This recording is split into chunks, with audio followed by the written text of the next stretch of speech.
Hello everyone, जियो concepts नामक इस channel पर आप सभी का स्वागत है। आज के इस वीडियो में हम फिजियोग्राफी ऑफ इंडिया अर्थात भारत के भूआकृतिक स्वरूप पर चर्चा करेंगे और हिमालय पर्वत श्रृंखलाओं को विस्तार से समझने का प्रयास करेंगे। यदि आप इस चैनल पर नए हैं तो चैनल को सब्सक्राइब करके बेल आइकन दबाना ना भूलें ताकि लेटेस्ट अपलोडेड वीडियोज़ की जानकारी आपको समय पर मिल सके। जब हम भारत के भूआकृतिक स्वरूप की बात करते हैं तो हम देखते हैं कि अनेकों विद्वानों ने 20वीं शताब्दी के पूर्वार्ध में भारत को प्राकृतिक प्रदेशों में विभाजित करने का कार्य किया, जिनमें baker, JLN baker, Dudley stamp आदि प्रमुख हैं। इन्होंने भारत को 3 प्राकृतिक प्रदेशों में विभाजित किया है। पहला है पर्वतीय प्रदेश, दूसरा है उत्तरी मैदान और तीसरा है भारतीय पठार। जबकि काजी अहमद महोदय ने भारतीय पठार को 2 अलग भागों में विभाजित किया है, दक्षिणी पठार और तटीय निम्न भूमि। OHK स्पेट महोदय ने भी भारत को 3 प्राकृतिक प्रदेशों में विभाजित किया है। उसके उपरांत प्रत्येक प्राकृतिक प्रदेश को विभिन्न आधारों पर कई उपविभागों में प्रथम, द्वितीय और तृतीय स्तर के प्रदेशों में विभाजित किया है। हम यहाँ सुविधा की दृष्टि से भारत को निम्न 6 प्राकृतिक प्रदेशों में विभाजित करके इसके भूआकृतिक स्वरूप को समझने का प्रयास करेंगे। यहाँ स्क्रीन पर भारत का उच्चावच मानचित्र दिखाया गया है, जिसमें उपरोक्त सभी भूआकृतिक प्रदेशों को दर्शाया गया है। इस मानचित्र में भारत के हम हिमालय की स्थिति को देख रहे हैं, जैसा कि लाइन के माध्यम से रेखांकित किया गया है कि भारत के किस भाग में हिमालय पर्वत स्थित है। यहाँ डायग्राम के माध्यम से यह दर्शाया गया है कि भारत के कुल क्षेत्रफल पर किस प्रकार की भूआकृतियाँ विद्यमान हैं। तो जैसा कि डायग्राम में दिखाया गया है कि सबसे कम क्षेत्रफल पर पर्वतीय भाग अर्थात 10.7% क्षेत्रफल पर पर्वतीय भाग स्थित हैं और सर्वाधिक 43% क्षेत्रफल पर मैदानी क्षेत्र विस्तृत हैं। यहाँ स्क्रीन पर भारत के उत्तरी भाग में स्थित भूआकृतियों के उच्चावच को दर्शाया गया है। पर्वत की स्थिति को रेखांकित करके दिखाया गया है। जब किसी भूआकृति को केक के समान बीच से काटकर और उसके सामने खड़े होकर उसके उच्चावच को देखा जाता है तो उसे उसकी उस भूआकृति की क्रॉस प्रोफाइल या अनुप्रस्थ परिच्छेदिका कहते हैं। आइए हिमालय पर्वत को उत्तर से दक्षिण दिशा की ओर काटकर उसकी अनुप्रस्थ परिच्छेदिका के द्वारा हिमालय पर्वत की जो श्रेणियां हैं उसके उच्चावच का अध्ययन करते हैं। आइए स्क्रीन पर इसका एक डेमो देखते हैं। यहाँ दक्षिण से उत्तर की ओर हिमालय पर्वत की अनुप्रस्थ परिच्छेदिका को दर्शाया गया है। पर दक्षिणी भाग में उत्तरी मैदान है, उसके उत्तर की ओर जैसे जैसे जाएंगे तो वहाँ शिवालिक श्रेणी मिलेगी। उसके बाद मध्य हिमालय या मिडिल हिमालयाज की श्रेणियाँ आएंगी। उसके बाद महान हिमालय या बृहत हिमालय, उसके पश्चात लद्दाख श्रेणी, कैलाश श्रेणी और फिर तिब्बत का पठार। अगर आप स्क्रीन पर थोड़ा गौर से देखेंगे तो आप पाएंगे कि महान हिमालय की समुद्र तल से औसत ऊंचाई 6100 मीटर है, जो कि सभी श्रेणियों में सर्वाधिक है। और जैसे जैसे हम उत्तर और दक्षिण की तरफ जाते हैं, हिमालय की श्रेणियाँ जो हैं उनकी औसत ऊंचाई में कमी आती जाती है। लद्दाख की श्रेणियाँ हैं लगभग 4500 से 5000 मीटर के आसपास है इनकी औसत ऊंचाई। और मध्य हिमालय की जो चोटियाँ हैं वो 3500 से 4500 मीटर के बीच में हैं। शिवालिक की जो श्रेणियाँ हैं वो 600 से 1500 मीटर के बीच में पाई जाती हैं। जबकि तिब्बत का जो पठार है उसकी औसत ऊंचाई समुद्र तल से 4500 मीटर। हिमालय की उत्पत्ति के संबंध में विभिन्न विद्वानों के विभिन्न मत हैं। फिर भी कुछ लोगों की जो आम सम्मत सहमति है वो ये है कि आज से करीब 120 मिलियन वर्ष पूर्व पृथ्वी पर एक बड़ा धरातलीय भूभाग था, या जिसे हम सुपर कॉन्टिनेंट कह सकते हैं, जिसका नाम था पैंजिया। इसका उत्तरी भाग लॉरेशिया या अंगारा लैंड के नाम से जाना जाता था, जबकि दक्षिणी हिस्सा गोंडवाना लैंड के नाम से जाना जाता था। इन दोनों के बीच में एक गहरी भूसनहती या गर्त थी, जिसे टैथिस सागर के नाम से जानते हैं। इस टैथिस सागर में आकर गिरने वाली नदियाँ लाखों वर्षों तक अपने साथ अवसाद को बहाकर लाती गईं और यहाँ जमा करती गईं। फिर भूगर्भीय हलचलों के कारण जब महाद्वीपीय प्रवाह हुआ तो गोंडवाना लैंड उत्तर की ओर सरकना शुरू किया, जिससे अंगारा लैंड और गोंडवाना लैंड के बीच में जो टैथिस सागर था उसकी तलहटी में जो अवसाद थे वो बलित होने लगे और वलन की एक श्रृंखला सी उत्पन्न हुई। कई समांतर श्रेणियाँ वहाँ पर उत्पन्न हुई, जिससे हिमालय की उत्पत्ति हुई। यही कारण है कि हिमालय को वलित पर्वत या फोल्डेड माउंटेन की श्रेणी में रखा जाता है। जो हिमालय निर्माण की प्रक्रिया है वो आज भी जारी है, अर्थात हिमालय का उत्थान अभी भी जारी है। हिमालय पर्वत विश्व की सबसे युवा पर्वतमाला है। यह पर्वत श्रेणियों की एक श्रृंखला के रूप में है जो एक दूसरे के लगभग समानांतर हैं। भारत के उत्तरी सीमा पर स्थित हिमालय पर्वत पूरब से पश्चिम दिशा में लगभग 2400 किलोमीटर फैला है। जबकि चौड़ाई की बात करें तो हिमालय पर्वत कश्मीर में इसकी चौड़ाई 500 किलोमीटर है और अरुणाचल प्रदेश में इसकी चौड़ाई घटकर 200 किलोमीटर के आसपास रह जाती है। हिमालय पर्वत का कुल क्षेत्रफल लगभग 5 लाख वर्ग किलोमीटर है। साथ ही अगर स्थलाकृतियों की बात करें तो हिमालय पर्वत में रिजिज अर्थात कटकों और घाटियों की प्रधानता है। हिमालय विभिन्न पर्वत श्रृंखलाओं के रूप में है जो लगभग एक दूसरे के समानांतर हैं। इनमें सबसे महत्वपूर्ण और प्रोमिनेंट जो रेंज है वो है ग्रेट हिमालयन रेंज। इसे आंतरिक हिमालय, महान हिमालय या बृहद हिमालय के नाम से भी जाना जाता है। इसकी औसत ऊंचाई समुद्र तल से 6100 मीटर है, जबकि औसत चौड़ाई की बात करें तो यह 25 किलोमीटर है।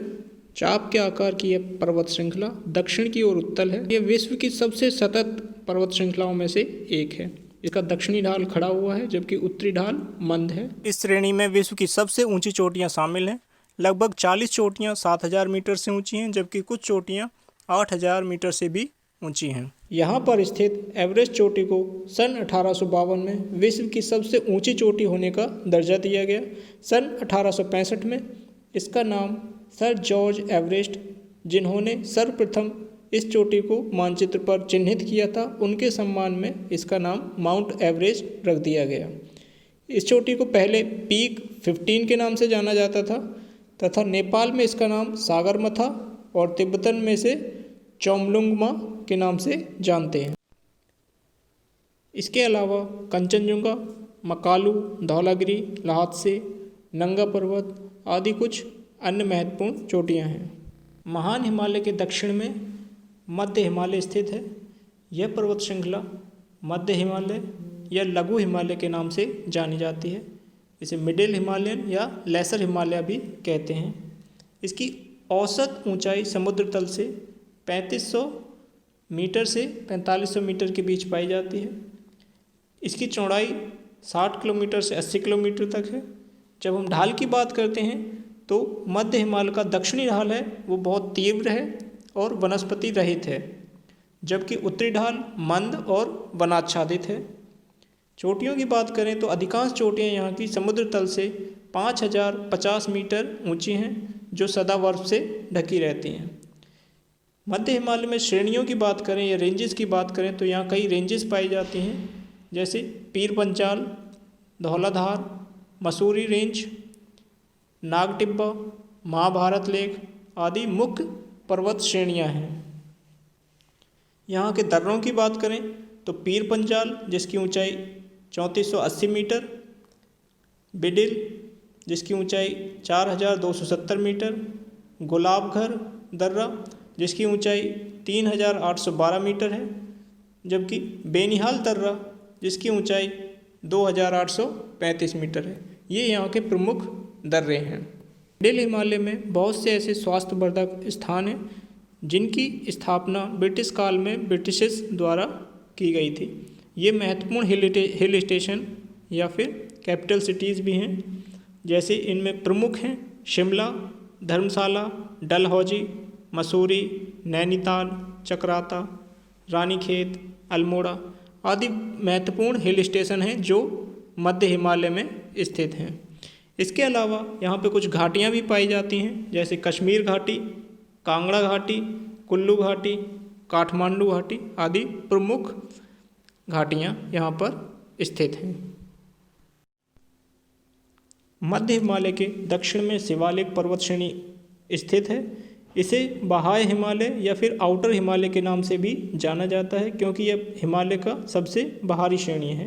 पूर्व से पश्चिम दिशा में लंबाई लगभग 2400 किलोमीटर है, जबकि चौड़ाई की बात करें तो हिमाचल प्रदेश में इसकी चौड़ाई 50 किलोमीटर तक तथा अरुणाचल प्रदेश में इसकी चौड़ाई मात्र 15 किलोमीटर है।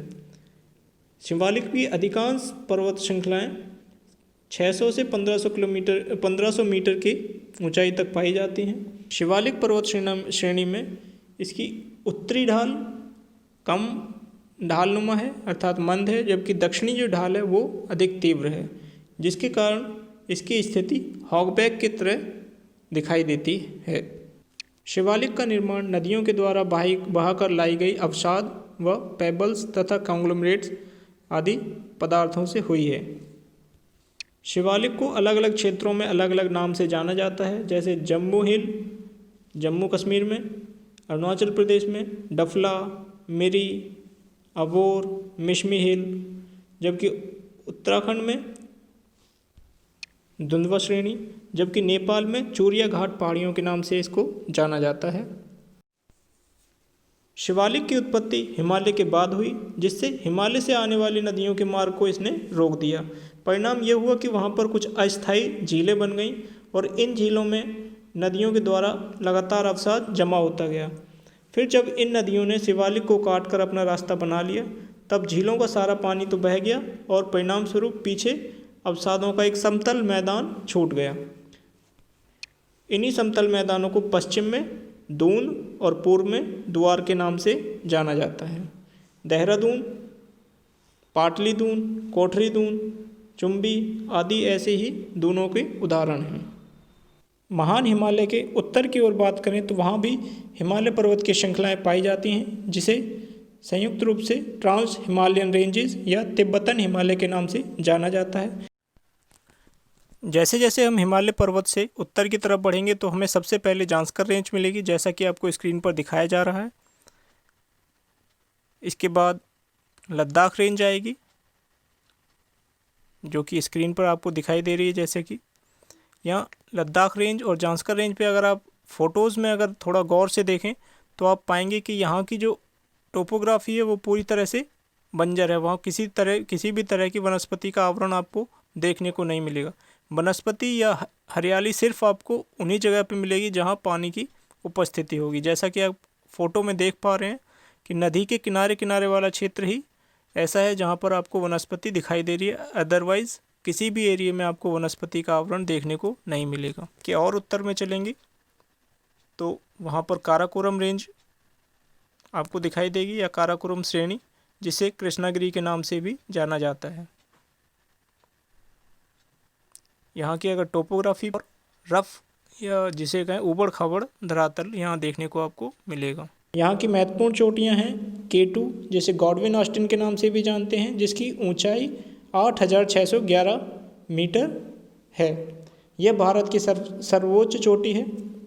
इसके अलावा यहाँ पर हिडन पीक, जिसकी ऊंचाई 8068 मीटर, ब्रॉड पीक, जिसकी ऊंचाई 8047 मीटर, गसेरब्रुम 2, जिसकी ऊंचाई 8035 मीटर है। इसके अलावा अन्य कई चोटियाँ यहाँ पर पाई जाती हैं। यहाँ पर लद्दाख प्लेटो भी मौजूद है, जो कि काराकोरम श्रेणी के उत्तर पूर्वी भाग में स्थित है। यह भारत का सबसे ऊंचा पठार है, जिसकी समुद्र तल से ऊंचाई 5000 मीटर से भी अधिक है। पूर्व में हिमालय पर्वत श्रेणियाँ दिहांग गॉर्ज के बाद दक्षिण दिशा की ओर मुड़ जाती हैं और वहाँ पर यह अपेक्षाकृत छोटी पहाड़ियों के रूप में स्थित हैं, जिन्हें संयुक्त रूप से पूर्वांचल की पहाड़ियाँ कहा जाता है। पटकाईबम, कोहिमा हिल, नागा हिल, ब्रेल श्रेणी, मणिपुर हिल, जनता गारो खासी की पहाड़ियाँ, मिजो की पहाड़ियाँ आदि। ब्लू माउंटेन यहाँ की सबसे ऊंची चोटी है, जिसकी औसत ऊंचाई समुद्र तल से 2157 मीटर है। इन सभी पहाड़ियों की कुछ खास विशेषताएं हैं, जैसे ऊबड़ खाबड़ धरातल, वनों का घना आवरण तथा तेजी से प्रवाहित होती छोटी नदियाँ। हिमालय पर्वत को प्रादेशिक समानताओं के आधार पर प्रादेशिक विभाजन किया गया है, जो निम्न प्रकार से है। Number 1 Kashmir Himalaya, number 2 Kumaon Himalaya, number 3 Nepal Himalaya, number 4 Assam Himalaya, number 5 Purvanchal की पहाड़ियाँ। इन पर हम विस्तार से अगले वीडियो में चर्चा करेंगे। हिमालय की स्थिति और इसकी मौजूदगी भारत के लिए बहुत ही महत्वपूर्ण है, क्योंकि ये भारत के लिए एक जलवायु विभाजक की भूमिका अदा करता है। सदाबहानी नदियों का स्रोत है, देश की प्राकृतिक सीमाएं प्रदान करता है, जैव विविधता का आश्रय स्थल है, जल विद्युत का महत्वपूर्ण स्रोत है और साथ ही साथ स्वास्थ्यवर्धक, पर्यटन और धार्मिक स्थलों का केंद्र भी है। इसके अलावा बहुत से अन्य लाभ भी हमें हिमालय की स्थिति और उसकी मौजूदगी से मिलते हैं।